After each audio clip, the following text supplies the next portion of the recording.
Hey guys, how's it going? Welcome to Dan Reviews It. I'm Dan, this is Merlin. Hello there. Back for another review here, and this time we're going to talk about Alien Covenant. Oh, Alien, yeah. Something near and dear to your heart, of course. I like to call this movie Prometheus, too. It sort of is, and by sort of I mean like really is.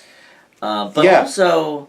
Alien. Also an alien movie. Yeah, like, yes. It is both. It is definitely both. And we, of course, reviewed Alien and Aliens on our old show, and then we even did a drunk review of... Alien Resurrection. That's right, of Resurrection.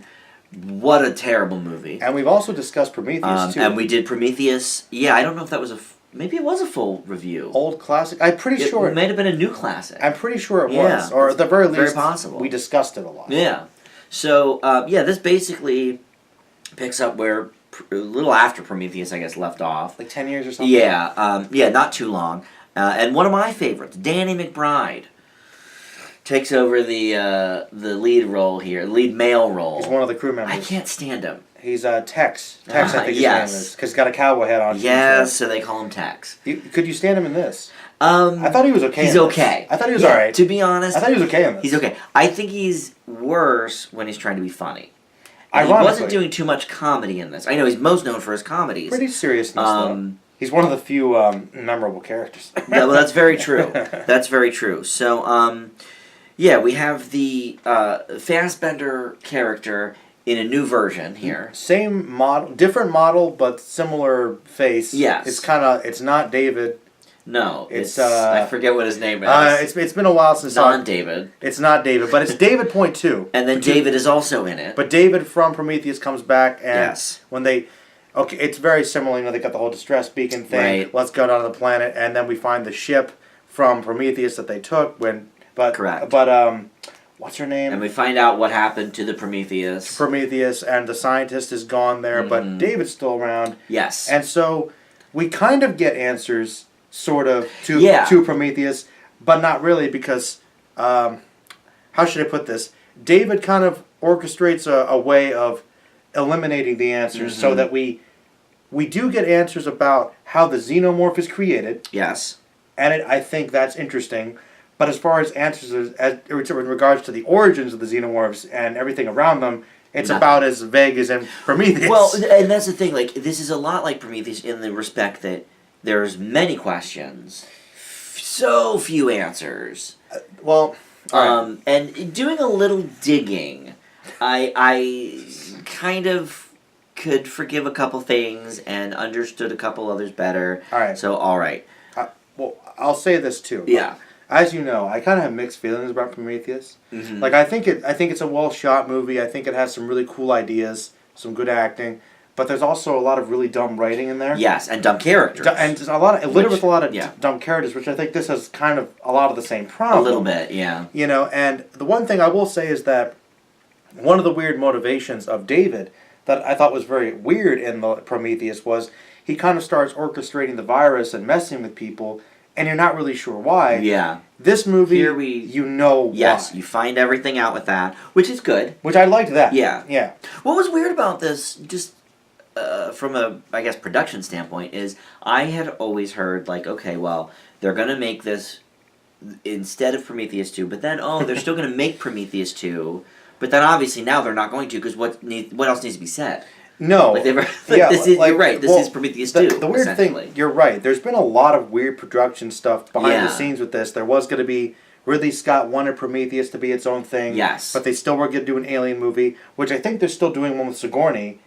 I have heard that as well. Which is its own separate thing. Yes. But now they just combined Prometheus with another alien movie to wrap that up so that we can just have more alien movies. Yes. Because I think a lot of people had your same view of Prometheus. I think a lot of people enjoyed certain aspects of it, but were very mixed on it. Well, I think that for a lot of people it was, I don't know if I want to say it's shallow, but it's kind of an arbitrary reason. It's essentially an alien movie. Mm-hmm. It's about the origin of the aliens, the xenomorphs. Let's find out the answers. You don't really... There's zero answers. You just get, speckled information, but ultimately just more questions. Mm-hmm. And that was the biggest frustration I think a lot of fans had. So for this one, if you want to be really strict about it, you can't technically complain about that. But in Right. regards to the engineers and the backstory of them and their relation to humanity, no, just super weapons and they hate us for some reason. Right. Still vaguely philosophical. Maybe, but when it comes to Alien, I don't want to get too sidetracked here, but it is related. Well, yeah, sure. Maybe you'll agree.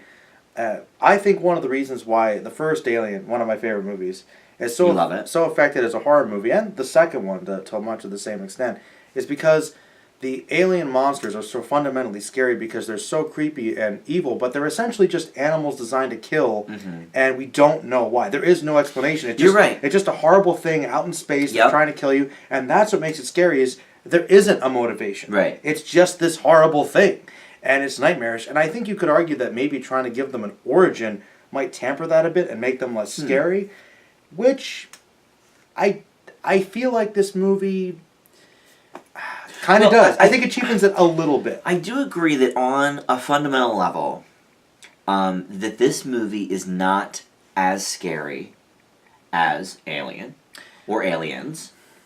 And I'm not exactly sure why. Now, there was a movie that came out a few months ago. I don't think you got to see it, but it was this movie Life with Ryan Reynolds. I wanted to see it. Kind of like Alien. Gyllenhaal. The Thing, it's very, right? It's a lot like Alien. Well, they're in space. They are in space. So, yeah, it is like The Thing. Because the blob and the... Yes. Yeah. And that was a very good movie, by the way. I think would really like it. So when that comes out on DVD, check it out. I will. But that had a lot of things, yes, that fundamentally reminded me of this movie when I saw it, and possibly done better.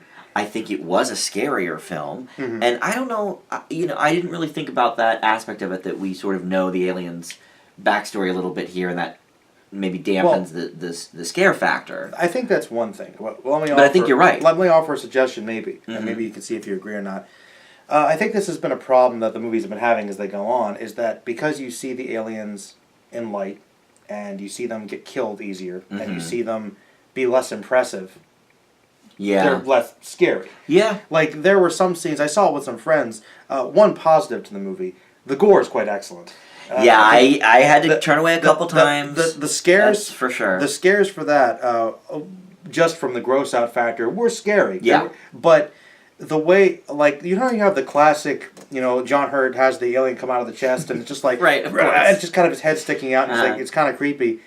They kind of go for, like, this, almost, they're trying to be, like, cerebral with the imagery of the actual little xenomorph coming out like he's fully grown and just kind of standing there in slow motion, like it's trying to see the whole design. And it's not really scary, it's just kind of silly looking. Yeah. And that's kind of, there's some tonal conflicts. Well, and here's something else that we've talked about, not just with this series, but with many other series. Ben-Hur's recent remake comes to mind. Is that Hated that. The practical, it was bad, but the practical effects of the original Alien and Aliens Thumbs up. are great. And CGI, and the CGI here is CGI. You can tell. You can tell, and maybe that helps as well in making it not as scary. And and that's I always, and a lot of people that love practical effects will have the same argument. It's always going to be a little more effective because it's actually there. Yeah. And you can have a lot more detail with it. And as good as CGI is, you can always tell it's CGI.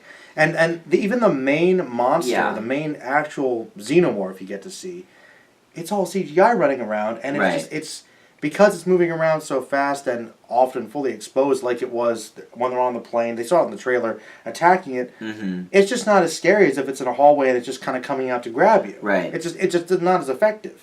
And I believe it might have been just the last review that you did with me, but the Guardians of the Galaxy had amazing CGI. You kind of knew it was CGI because obviously they're aliens and they're colored faces and whatever. Yeah, but different style. It was different style, but I feel like I don't know if more money was put into it, but like the CGI of that, CGI. All right, but the CGI here, it looked okay. Like it wasn't awful CGI.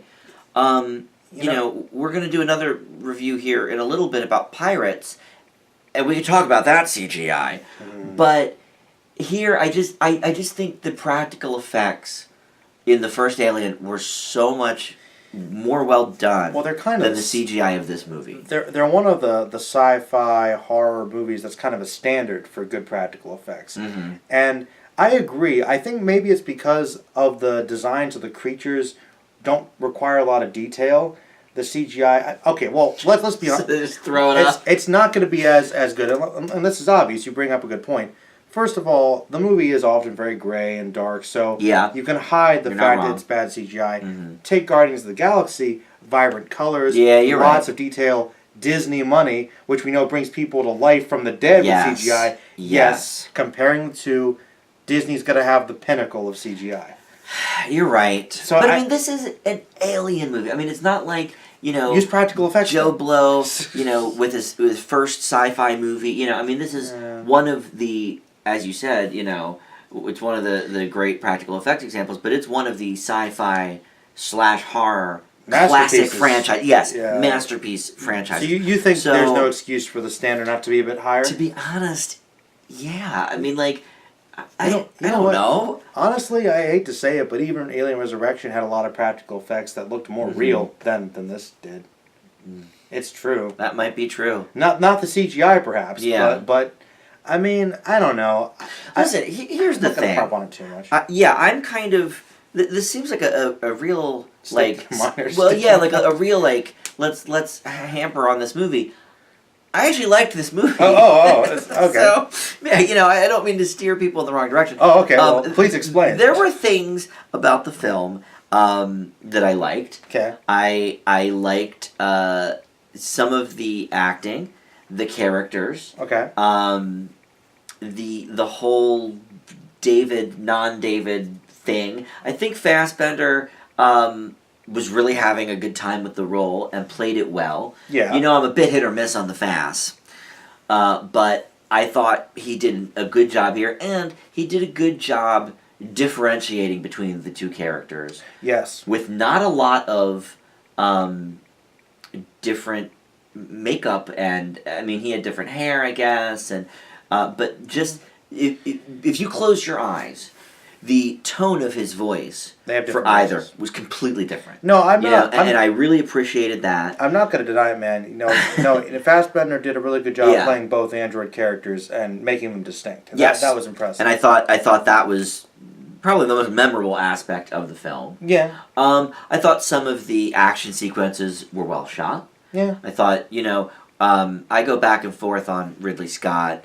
I thought The Martian was excellent. Other than that, in the last 5 or 6 years, I haven't been so much of a fan. The Counselor, we know, I couldn't stand. And some of his other projects. Robin Hood and... Oh, yeah, that Robin Hood wasn't good. I forgot that was him, too. Yeah. I think I gave that a C. It was okay. I mean... So, I'm hit or miss with him, but I thought that, the action sequences he shot for this were good. I thought... Some of the the CGI wasn't great, but some of the the landscapes when they're on the planet and stuff was cool, and I liked getting some answers to what happened in Prometheus. Some, yes. So those are the positives I felt with this movie. You mentioned earlier when we talked about Danny McBride. His character. He's okay. He had a character. Yeah, he's okay. There weren't too many of those in this film. There was the Fassbender characters. That was kind of a problem. He was okay. And the lady was good. Yeah, the lady was all right. Yeah. And God bless her. I don't know the actress's name. Yeah, and I guess I forget what's his name. The captain. Was all right. Yeah, pretty good. Like they were all right, So I'm thinking you're worse on this movie than I am, but I think that makes sense because you hold this franchise to a much higher standard than I do. Because I only saw the first couple, 4 years ago or 5 years ago or something. That's true. I basically grew up with it. Right. Yeah, I mean, I definitely hold it to a pretty high standard, and I was pretty excited about it. And I did see a lot of things pointed out when I did the review on my channel. We went through a very... It was a long review. That was the thing. I'll be honest with you. I probably was on the more positive end originally. But now you've thought. My friends, we did an hour-long review. You did, yeah. And a couple of my friends were picking apart a lot of things, which I think some of it maybe was a bit much, but a nitpicking. But at the end of the day, if I do compare it to the early ones, and this is Ridley Scott, I just know he's done much, much better. Right. And this, by his standards, is okay. And one of the big things for me, too, was the fact that a lot of the characters were vaguely defined. If you compared it to Prometheus, I had problems, but I felt like all the characters were defined. I would agree with that. And most of these characters were just, even going through it, I only remember Tex because of the cowboy. I don't remember any of these characters' names. Because of his cowboy hat? Because of his cowboy hat. And I'm like, Danny McBride and the lady, who was supposed to be Sigourney Ripley, stand-in. And I just felt like it was essentially Alien redone, but not as scary. But worse. Like, everything about it was... Like when they redid that Ben-Hur movie. And they're like, to bring it back. It was okay, but it's Ben-Hur's like one of the great classics that didn't need... You know what I mean? I do. It's very similar comparison, you're right. And I did think some of the gore was disturbing and scary. Yes. I did like David and the android character and learning his motivations and technically getting an answer for why the xenomorph, as it was created, I thought was interesting from a story perspective. But most of the other story stuff I thought was just kind of okay. Okay. Like, you've got the captain, he's unsure of himself, but just makes bad decision after bad decision. And there's a lot of just dumb decisions. It's like Prometheus. So many... Yeah. And I know it's a horror movie, but it's these, once again, best scientists.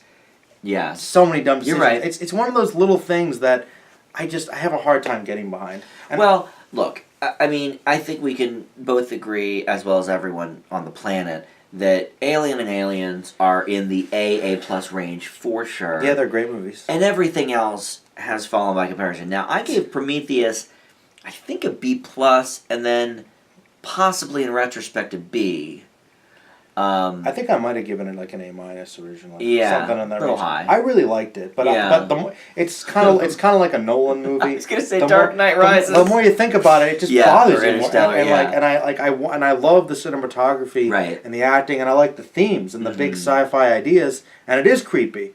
But then you've got so many stupid decisions and it's like the stupid guy with the snake. I kept thinking about the same dumb things. Like in this movie, some of these fodder characters go out to pee by themselves on this lonely planet. Have a smoke break. And they're so unobservant. The smoke break. What if there's methane? I know they got readers, but he's got these little egg things that are obviously puffing gas. He sits next to it, and the other guy goes into a cave, and he's like breathing it like. Yeah. It's this basic dumb stuff. Scientist. That makes me mad. Well, and that was something I think is one of the many, many reasons that I enjoyed Ridley Scott's The Martian so much. Is because smart. Everybody was very intelligent in that movie. Why can't somebody... They just had, extenuating horrible circumstances happen to them. Which, yeah. Yeah. I can't deny that. They make some dumb decisions in this movie and Prometheus. Yeah, it's both. But, was it, entertaining some of the time? Yeah. But I think some of the pacing was a bit of an issue, too. It was a little slow at parts, for sure. So it was very uneven for me, but I didn't hate it. Okay. I'm interested to hear your grade. Mm-hmm. Want to hear it now? I would love to. I really teetered on the edge here with this one, but I think I'm going to sit with the C+. Okay. I think it's all right. I'm going to leave it with a B. Okay. And this is another one, much like Prometheus. It was a B+ when I came out of the theater. But the more things I thought about it, I do have to dock it for a couple things. Well, I'll tell you what, man. At some point, if you want to watch it again, I wouldn't be opposed to watching it again. But and if you liked it, great. But I just...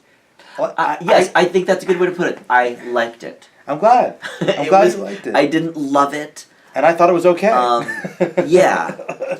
Yeah, and again, I think that all makes sense. Because you're far more attached to the franchise as a whole. Hey, all my friends were hating on it. I was probably one of the... Were you one of the higher ones? I was one of the higher ones. They do like to nitpick, though. Feel free to check that out. There was tons of nitpicking, but it was fun. Yeah, I don't like to watch your videos until after we've discussed it, because I don't want to be swayed, in advance. No, but you don't have to be swayed, Dan. But if you have any free time, I recommend it because that's... When I saw the length of it, I was just like, oh my god, these guys were going off on this movie. And that's kind of a record for me. I think that's the longest review. It was like 51, 52 minutes or something. 55. Is that what it was? Okay. I think with that, I edited it down from an hour. But it was... The reason is because we went detail by detail because my friend Nick was there and he just went through the whole thing, and it was just entertaining because of that. But we go through half that movie is just synopsis and picking it apart. Okay. But I think it's pretty entertaining. So feel free to check it out, guys. Yeah, definitely. And you can check out our other videos. We've done a couple collabs here. Guardians of the Galaxy, Power Rangers, Pirates will be up soon. Mm-hmm. And then my own videos as well, doing the monthly reviews. I have a Baywatch review, Snatched. Oh, nice. A couple other ones. And then starting on the TV series as well. So X-Files, Buffy, Riverdale. Is Frasier Friday going to be a thing? I don't know. I think so. I mean, I've been watching all the Frasers. I would like to do some Frasier reviews. I don't know who's going to watch them is the problem.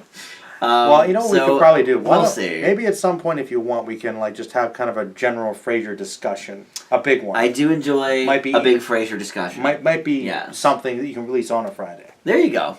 Yeah, maybe that. There you go. Check out all that stuff. Check out, of course, Merlin's stuff on his own channel, and you can subscribe to this channel as well. So, thanks for watching, and we'll see you next time. Bye. Bye-bye.